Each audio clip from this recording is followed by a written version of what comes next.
শুরু হচ্ছে ছট পুজো। জেনে নিন ছট পুজোর পৌরাণিক কাহিনী। এই ছট পুজো কেন করা হয়, এর পিছনে যে ধর্মীয় মাহাত্ম্য আছে সেটাও আজকে আপনাদের সাথে আমি বিস্তারিত আলোচনা করব এই ভিডিওর মাধ্যমে। বন্ধুরা, আমার সাথে থাকুন। আশা করি আপনারা ভালো আছেন, ভালো থাকুন, কারণ ভালো থাকলে তবেই আপনারা ভালো রাখতে পারবেন। তো যাই হোক, আমি শুরু করার আগে বলবো, নতুন হয়ে থাকলে অবশ্যই চ্যানেলটা সাবস্ক্রিপশন করে পাশে থাকবেন, সকলের সাথে শেয়ার করবেন, লাইক ও কমেন্ট করতে ভুলবেন না। অবশ্যই অল বাটনে প্রেস করে রাখবেন, তাহলে এই রকম মোটিভেশনের ভিডিও দিলেই তৎক্ষণাৎ আপনারা পেয়ে যাবেন। এই বছরে 28শে অক্টোবর থেকে শুরু হচ্ছে ছট উৎসব। প্রথম দিন স্নান, দ্বিতীয় দিন খরনা, তৃতীয় দিন সন্ধ্যা অর্ঘ্য এবং চতুর্থ দিন উষা অর্ঘ্যের মধ্যে দিয়ে শেষ হয় 4 দিনব্যাপী উৎসব। ছট মহাপর্ব হচ্ছে সূর্য পূজার সবথেকে বড় একটি উৎসব। ছট মহাপর্বের সূচনা হয় স্নান ও খাওয়ার মাধ্যমে। এই উপবাসকে খুব কঠিন বলে মনে করা হয়। এই উপবাসে মহিলারা একটানা 36 ঘন্টা উপবাস রেখে থাকেন। এই ছট উৎসবে সাধারণত 6 মাতা অর্থাৎ ষষ্ঠী দেবীর পুজো করা হয়, যা ব্রহ্মবৈবর্ত পুরাণে উল্লেখ আছে। একটি কিংবদন্তি অনুসারে প্রথম মনু স্বয়ম্ভুর পুত্র রাজা প্রিয়ব্রতের কোনো সন্তান ছিল না। এই কারণে তিনি মন খারাপ করতেন খুব। মহর্ষি কাশ্যপ রাজাকে পুত্র লাভের জন্য যজ্ঞ করতে বললেন। মহর্ষির আদেশ অনুসারে রাজা সেই যজ্ঞ করলেন। তারপরে রানী মালিনী একটি পুত্রের জন্ম দেন, কিন্তু দুর্ভাগ্যবশত শিশুটি কিন্তু মৃত জন্মগ্রহণ করেছিল। এতে রাজা এবং পরিবারের অন্যান্য সদস্যরা গভীরভাবে শোকাহত হন। তারপরে হঠাৎ করেই আকাশ থেকে একটি রথ মাটিতে অবতরণ করল, যাতে মাতা ষষ্ঠী বসেছিলেন। রাজা তার কাছে প্রার্থনা করলেন। তিনি নিজের পরিচয় দিয়ে বললেন, আমি ব্রহ্মার মানসকন্যা ষষ্ঠী দেবী। আমি পৃথিবীর সকল শিশুকে রক্ষা করি এবং নিঃসন্তান দম্পতিদের সন্তান লাভের খবর দিই। এরপরেই দেবী মৃত শিশুর দিকে হাত বাড়িয়ে তাকে আশীর্বাদ করেছিলেন, যা তাকে জীবিত করেছিল। দেবীর এই কৃপায় রাজা খুশি হয়েছিলেন এবং তিনি ষষ্ঠী দেবীর পুজো প্রচলন করলেন। এরপর থেকেই ধীরে ধীরে সেই পুজো সর্বত্র ছড়িয়ে পড়ল, এই বলেই প্রচলিত আছে আর কি। সন্তানদের মঙ্গলার্থেই কিন্তু আমরা ষষ্ঠী পুজো করে থাকি। সাধারণত অনেকগুলো ষষ্ঠী আমরা বাঙালিরা করে থাকি, যেমন জামাই ষষ্ঠী, অরণ্য ষষ্ঠী, দুর্গা ষষ্ঠী, অশোক ষষ্ঠী, এরকম অনেক ষষ্ঠী কিন্তু আমরা করি। এই গেল ষষ্ঠী পুজোর ধর্মীয় তাৎপর্য। আর সাংস্কৃতিক তাৎপর্য হলো, ছট পুজো ধর্মীয় এবং সাংস্কৃতিক বিশ্বাসের একটি জনপ্রিয় উৎসব। এটি একমাত্র উৎসব যেখানে সূর্য দেবতার পুজো করা হয় এবং তাকে অর্ঘ্য নিবেদন করা হয়। হিন্দু ধর্মে সূর্য পুজোর বিশেষ কিন্তু গুরুত্ব আছে। তিনি একমাত্র দেবতা যাকে সরাসরি আমরা দেখতে পাই, তাই না? অন্য কোনো দেবতাকে কিন্তু আমরা সরাসরি দেখতে পাই না। বেদে সূর্যকে জগতের আত্মা বলা হয়। সূর্যের আলোয় অনেক কিন্তু রোগ ধ্বংস হয়, গাছপালা কিন্তু বাঁচতে পারে না। সূর্যের রশ্মি কিন্তু আমাদের দরকার। সূর্যের আলোয় ক্ষমতাও কিন্তু অনেক।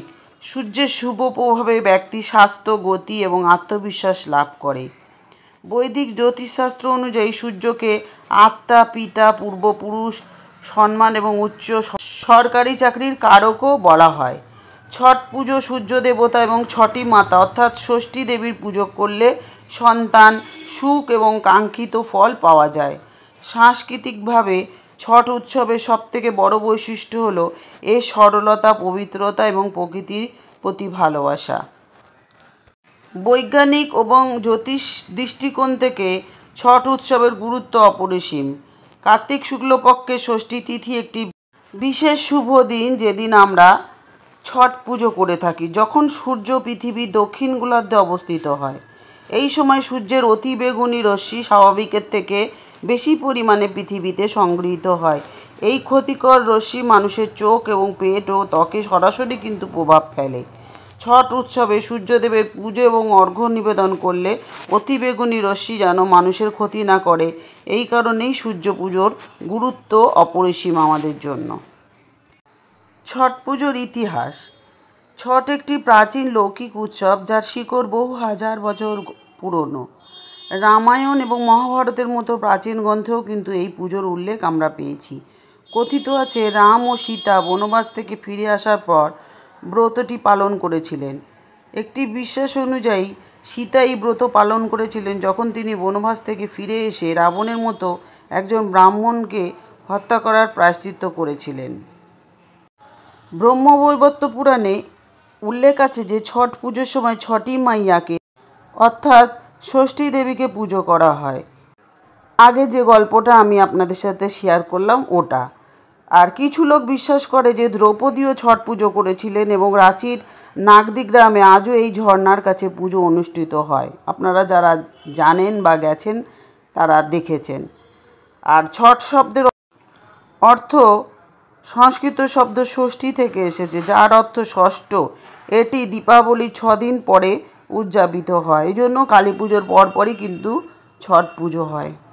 সূর্যদেব এবং তার বোন ছটি মাতার উপাসনার উদ্দেশ্যেই উৎসর্গীকৃত এই উৎসব ছট উৎসব।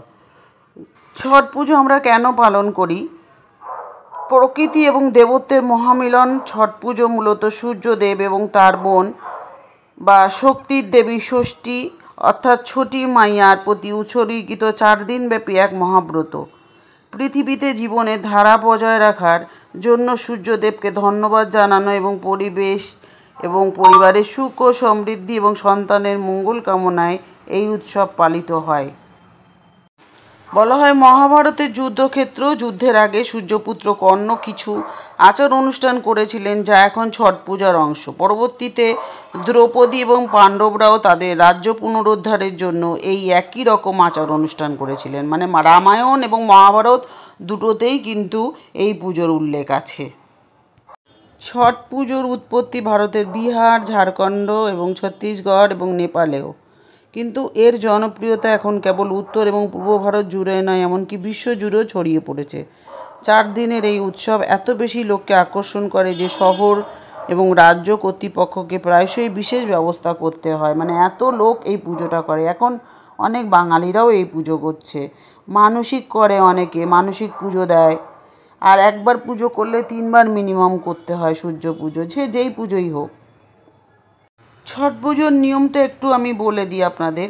ছট পুজোয় কিন্তু কোনো মূর্তি উপাসনার স্থান নেই। এতে ডুবিত এবং উদিত সূর্যকে পুজো করা হয়।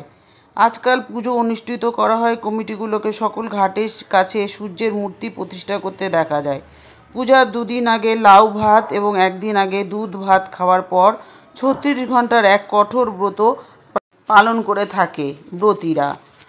এই ব্রতটা জানেন তো, এই 2 দিন তো ওই বললো লাউ ভাত দুধ ভাতের 2 দিন, আর 36 ঘন্টা যেটা একদিন হচ্ছে বিকেলবেলা ওরা যায়, মানে সূর্য ডোবার আগে করে, তারপরের দিন আবার সকালবেলা সূর্য ওঠার আগে করে। এই টোটাল 4 দিনের পুজো আপনারা দেখেছেন। তো বন্ধুরা, ভিডিওটা যদি আপনাদের ভালো লাগে অবশ্যই প্রয়োজন মনে করলে আত্মীয় পরিজন সকলের সাথে শেয়ার করবেন, কারণ ব্রত করলে ব্রত কথা শুনতে হয়। তাই এই ভিডিওটি সকলের সাথে শেয়ার করে দেবেন, তাদেরও সুবিধা হবে। তো এতক্ষণ আমার সাথে থাকার জন্য আপনাদেরকে অসংখ্য ধন্যবাদ। সবাই সুস্থ থাকুন, ভালো থাকুন, আনন্দে থাকুন। সূর্যদেব সকলকে রক্ষা করুন। আজ আমি রাখি, আবার দেখা হবে নতুন আরেকটা ভিডিও নিয়ে। জয় সূর্যদেবের জয়, জয় ছটি মাইয়ার জয়। ওম জবা কুসুম শঙ্কাশম কশ্যপেয়ং মহাদুতিয়ম ধন্তারিণ সর্বপাপং নং পুনতোস্মি দিবাকরম।